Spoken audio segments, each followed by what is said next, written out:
खबर उन्नाव से जहां उन्नाव में समाजवादी पार्टी के कार्यकर्ताओं ने सांसद रामजीलाल सुमन पर हुए हमले के विरोध में प्रदर्शन किया। सपा सांसद राजेश यादव के नेतृत्व में सैकड़ों कार्यकर्ता जिलाधिकारी कार्यालय पहुंचे। पूर्व सांसद अन्नू टंडन ने कार्यकर्ताओं को संबोधित किया। उन्होंने कहा कि यह हमला लोकतंत्र और सामाजिक न्याय पर हमला है।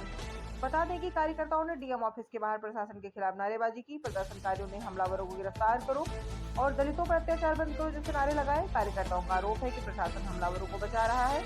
राष्ट्रपति को भेजे ज्ञापन में हमले की उच्च स्तरीय जांच की मांग की गई है। राजेश यादव ने कहा कि दोषियों को सजा मिलने तक आंदोलन जारी रहेगा। अन्नू टंडन ने कहा कि सामाजिक न्याय और संविधान की रक्षा की लड़ाई है। प्रदर्शन शांतिपूर्ण रहा पर जिलाधिकारी ने सपा प्रतिनिधिमंडल से मिलकर जल्द कार्रवाई का आश्वासन दिया है। सपा कार्यकर्ताओं ने चेतावनी दी है कि मांगे न पूरी होने पर प्रदेश में आंदोलन किया जाएगा। आज आप लोग यहाँ कलेक्टेड आए हो, क्या मकसद है प्रदर्शन का?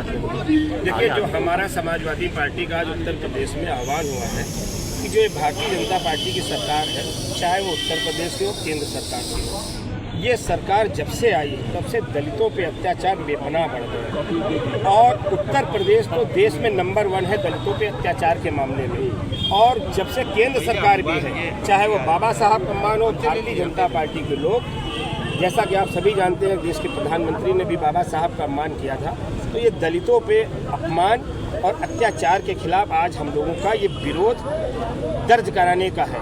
जिस तरीके से समाजवादी पार्टी के राष्ट्रीय महासचिव और समाजवादी पार्टी के राज्यसभा सांसद आदरणीय रामजीलाल सुमन जी पर करणी सेना के द्वारा, वो भारतीय जनता पार्टी के लोग हैं, भारतीय जनता पार्टी के पाले हुए गुंडे, उन्होंने उनके घर पे हमला किया।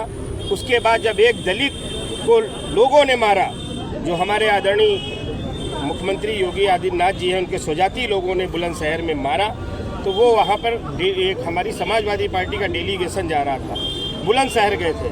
उनको वापस आते समय कुछ अराजक तत्वों ने और भाजपा शोषित गुंडों ने उन पर टायर फेंक के उनको जान लेने की कोशिश की, लेकिन वो किसी तरीके से बच गए। जब आज उत्तर प्रदेश में देश का सांसद सुरक्षित नहीं है, तो आम पब्लिक का, जैसा आप सभी जानते हैं, चाहे भी प्रयागराज हो, मुख्यमंत्री जी के स्वजाती लोगों ने उनको बोझ में बांधकर जला दिया। दलितों पे बेपनाह अत्याचार हो रहे हैं और भारतीय जनता पार्टी एक दिखावा करती है कि हम बाबा साहब का सम्मान करते हैं। आज बाबा साहब की मूर्तियां तोड़ी जा रही हैं, दलितों को आज घोड़ी पे नहीं चढ़ने दिया जा रहा है, दलित आज मंदिर में नहीं जा रहे हैं। अगर कोई दलित जाता है मंदिर में तो उसको गंगा जल से स्वच्छ कराया जाता। साहब, ये भारतीय जनता पार्टी की सरकार में है। तो मेरा विरोध है कि भारतीय जनता पार्टी के लोग, केंद्र सरकार और उत्तर प्रदेश सरकार दलितों पे अत्याचार बंद करें, वरना ये आज तो हमारा विरोध है, हमारा एक ज्ञापन है महामहिम जी के लिए, वरना समाजवादी पार्टी सड़कों पर उतरकर प्रदर्शन भी करेगी और जो लड़ाई होगी भारतीय जनता पार्टी से लड़ने का काम करेगी। चलिए, ये तो रहा आज का मुद्दा। कल एक फैसला आया है जातिगत जनगणना का, जी, उसको लेकर समाजवादी पार्टी का, देखिए, समाजवादी पार्टी माननीय राष्ट्रीय अध्यक्ष जी ने बहुत मुखर तरीके से इस मुद्दे को उठाया कि जातिवार जनगणना होनी चाहिए, जिसकी जितने हिस्सेदारी उसकी उतनी भागीदारी होनी चाहिए, क्योंकि ये जो सरकार है ये 3% लोगों को सब कुछ दे रही है और जो 90% लोग हैं उनका आज हक और उनके आरक्षण पे डाका डाला जा रहा। तो राष्ट्रीय अध्यक्ष जी ने देश में सबसे पहले मुखर होकर कि जिसकी जितने गिनती हो जाए, जिसकी जितने हिस्सेदारी उतनी उसकी भागीदारी। तो भारतीय जनता पार्टी ने ऐसे नहीं किया है।